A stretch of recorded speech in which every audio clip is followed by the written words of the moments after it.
I sat there in silence after folding the letter back up.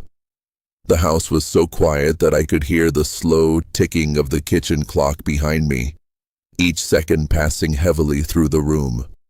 The young man sitting across from me still had both hands resting on his beer bottle, though he hadn't taken another sip in a long time. As for me, I kept staring down at the folded letter in my hands, as if looking at it long enough might somehow let me turn back time and undo every mistake I had made. For years I had imagined this day in countless different ways. Sometimes I thought the son I had never met would explode with anger the moment he saw me. Other times I imagined him throwing me out before I could even finish saying my name. And honestly, if that had happened, I wouldn't have blamed him. But reality was different. There was no shouting, no explosion of anger. Just a long silence between two men who shared the same eyes, yet had spent almost an entire lifetime as strangers. He was the first one to stand up. Without saying a word, he walked into the kitchen. I heard the refrigerator door open, then the soft clink of two beer bottles touching together. A moment later, he came back, placed one bottle in front of me, and sat down across from me again. "I don't know if you still drink beer," he said calmly, almost like he was speaking to an old acquaintance. I looked at the bottle for a few seconds before giving a small nod. "Yeah," I said quietly. "I still do." He nodded once, then fell silent again. And in that silence, I finally started looking at him more carefully. His hands looked so much like Caroline's it almost hurt. The way his fingers rested around the bottle, the way he lowered his head slightly whenever he was thinking. Every little detail reminded me of her. Some things time simply cannot erase. You can disappear from someone's life for 40 years and still recognize the person you once loved in your son's eyes within minutes of sitting across from him. I took a slow breath. "Daniel, right?" He nodded lightly. "Your mother picked the name?" "Yeah." I smiled faintly, the kind of tired smile that carries more regret than happiness. "I figured." Daniel looked at me for another moment, as if he still hadn't decided whether he should see me as a stranger, or as the father he never really had. "I used to think about you a lot," he finally said. I tightened my grip slightly around the beer bottle. "Really?" "Yeah," he replied.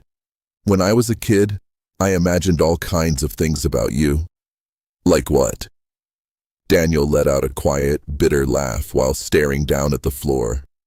"Sometimes I thought you were dead. Other times I thought you were just the kind of man who could walk away and never care that he had a family." He paused for a few seconds. "But when I got older, I started thinking maybe you were just a regular person who got scared." I looked up at him immediately. The word scared landed in my chest like a weight, because it was true. I didn't leave because I didn't know what the right thing was. I left because I was too afraid to do it.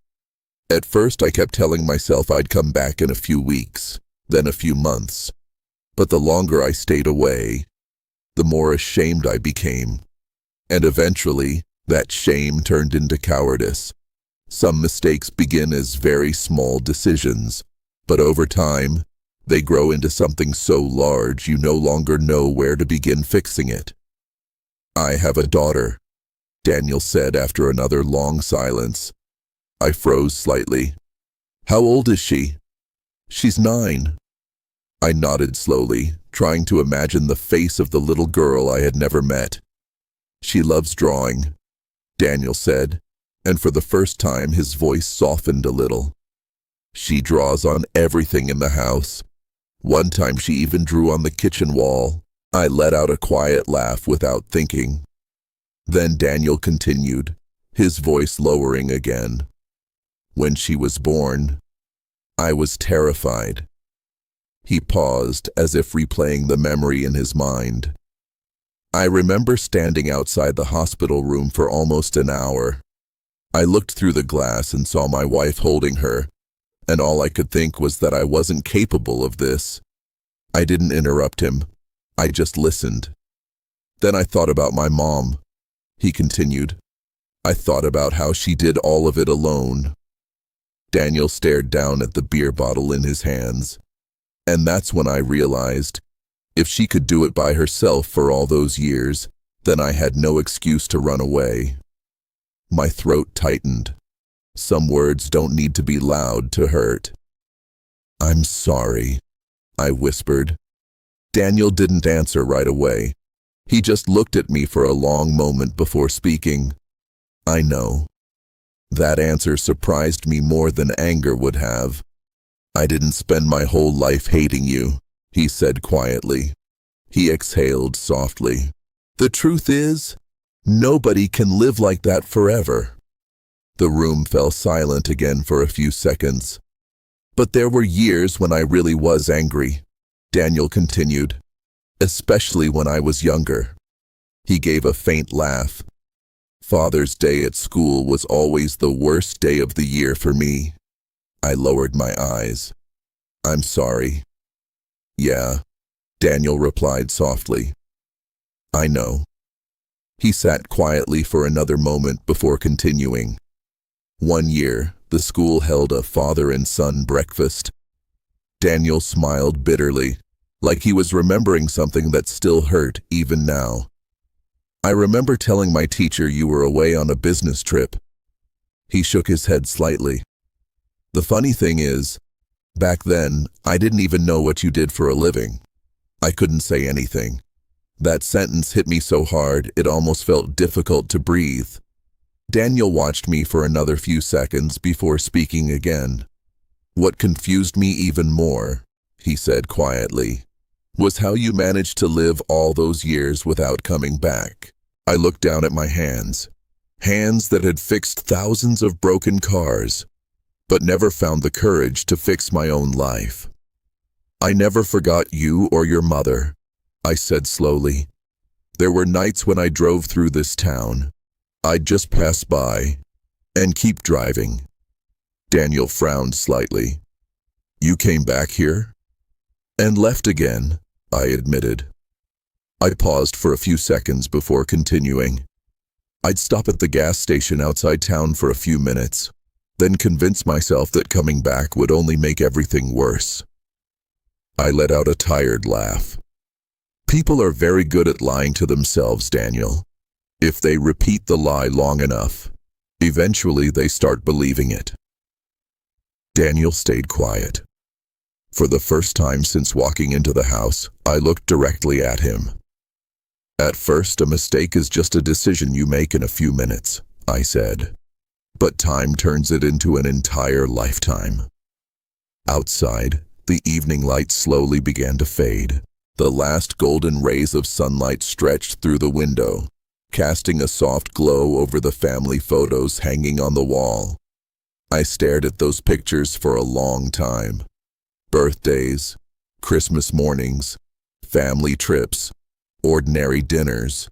A complete life, one that existed perfectly well without me in it. I noticed a child's jacket hanging near the kitchen door, a small pair of shoes lying crooked beside the staircase, crayon drawings held to the refrigerator by old magnets. A real family had lived in this house all these years, and the thing that hurt the most was realizing they had learned how to live without me a very long time ago.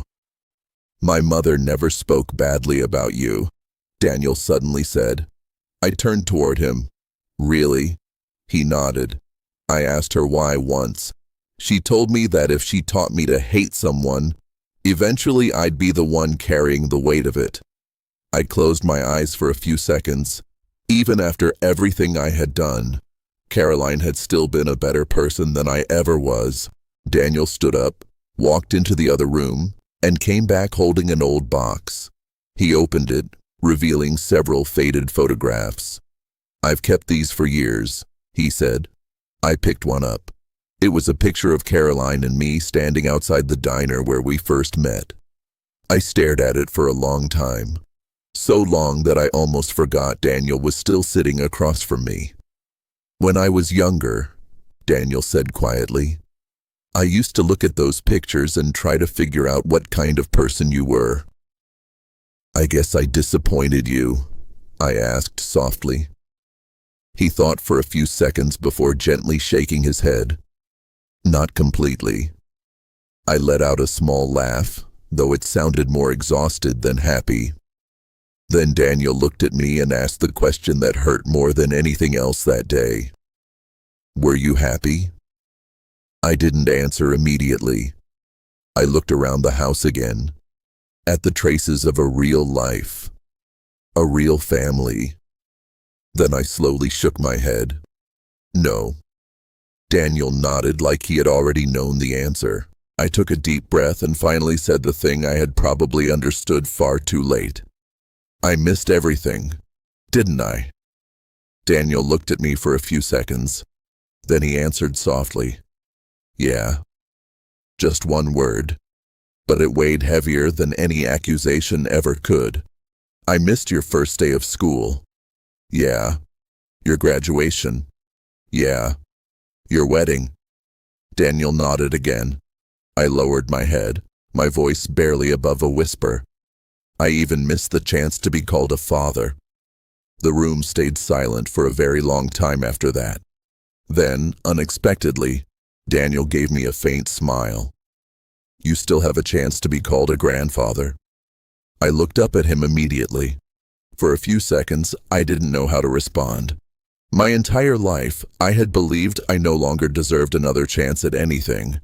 But in that moment, one simple sentence from Daniel made me feel like someone had pulled me back from a place very far away. For the first time since walking into that house, I felt something inside me crack open. Not because everything had been forgiven, not because the pain had disappeared, but because for the first time in 40 years, I realized the door I thought had closed forever might not have been completely shut after all.